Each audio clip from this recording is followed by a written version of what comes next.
বন্ধুরা, আরজিকর ম্যাটারে এক গুরুত্বপূর্ণ তথ্য নিয়ে এসেছি। তোমরা শুনলে সত্যিই চমকে যাবে যে তিলোত্তমা ধর্ষণ খুন নিয়ে এবার এক ভয়ঙ্কর তথ্য ফাঁস করলো তিলোত্তমার উকিল হাইকোর্টের বিচারপতির সামনে। তিনি বললেন যে তিলোত্তমার ধর্ষণ হয়নি, একে গণধর্ষণ করা হয়েছে। সেটাই কিন্তু ফাঁস করলো সেই হাইকোর্টের বিচারপতির সামনে। আর সমস্ত প্রমাণ তথ্য কিন্তু এবার তুলে দেওয়া হয়েছে সেই বিচারপতির সামনে, সেই তিলোত্তমার আইনজীবী। তাহলে চলো পুরো ভিডিওটা দেখতে থাকো, সবটাই জানতে পারবে। আমার নতুন একটা ব্লগে সবাইকে স্বাগত। আশা করি তোমরা টাইটেল আর থাম্বনেল দেখলে বুঝতে পারছো বা আন্দাজ করতে পারছো যে আজকের গুরুত্বপূর্ণ তথ্য এতটাই ইম্পর্টেন্ট যে তোমাদের প্রথম থেকে শেষ অবধি অবশ্যই দেখবে।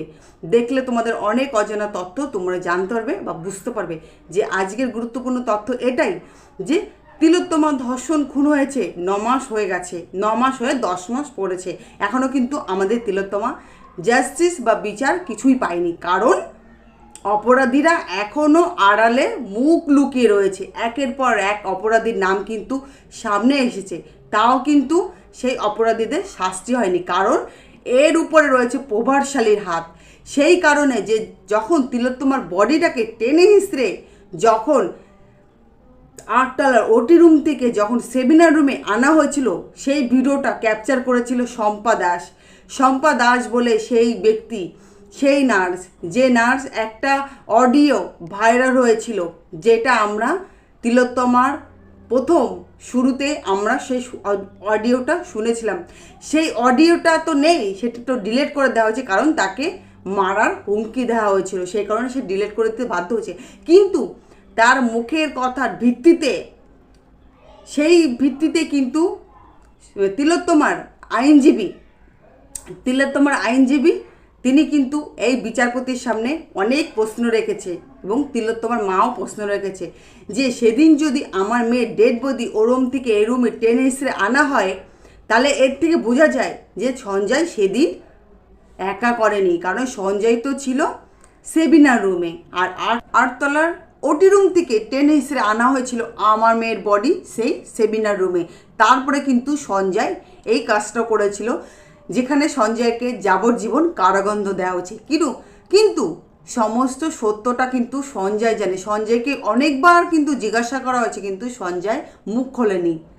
কারণ সঞ্জয়কে ভয় দেখানো হয়েছে এবং হুমকি দেখানো হয়েছে যে তার ফ্যামিলিতে অনেক বড় ক্ষতি হবে, এবং কি এটাও শোনা গেছে যে তার দিদিকে কিন্তু কঠোর থেকে কঠোর শাস্তি দেওয়া হবে, এবং তার দিদি একটা জব করতো, সেই দিদির জবটাও কেড়ে নেওয়া হবে।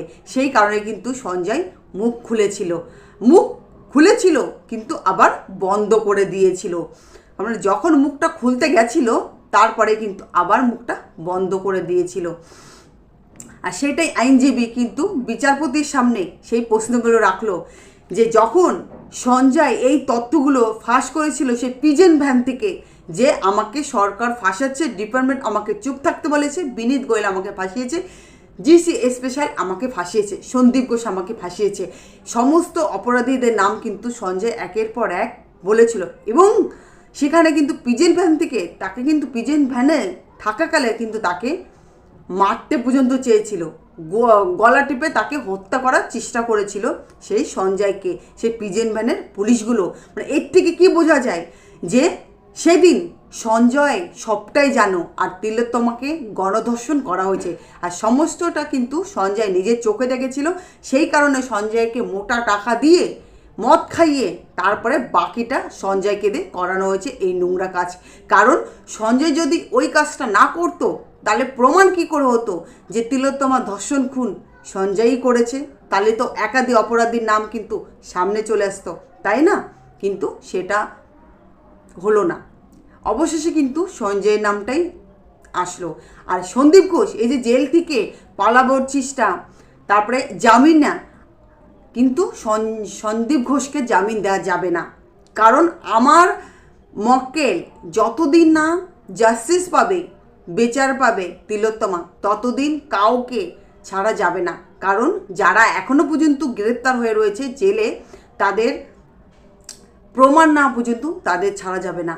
আর এর থেকে এইটাই প্রমাণ হয় যে তিলোত্তমা ধর্ষণ খুনে কিন্তু একাধিকভাবে ব্যক্তি জড়িত, একে গণধর্ষণ করা হয়েছে তিলোত্তমাকে। এর সঙ্গে সঞ্জয় ছাড়া আরও ব্যক্তি রয়েছে, আর এর শাস্তি চাই, অবশেষে শাস্তি চাই। যাই হোক, আজকের ভিডিওটা এ পর্যন্ত। ভিডিওটা যদি ভালো লাগে থাকে অবশ্যই চ্যানেলটিকে সাবস্ক্রাইব করে আমার ভিডিওটা একটা লাইক করুন, পাশে থাকবেন। সবাই একসঙ্গে বলবেন ওই অন জাস্টিস, আমরা তিলোত্তমার বিচার চাই। এই তথ্যগুলো আমি শুনেছি, সেই তথ্যগুলো তোমাদের সামনে তুলে ধরেছি। এটা কোনো ফেক ভিডিও বা ফেক নিউজ না, আর এই সত্যটা কিন্তু আমি যাচাই করিনি।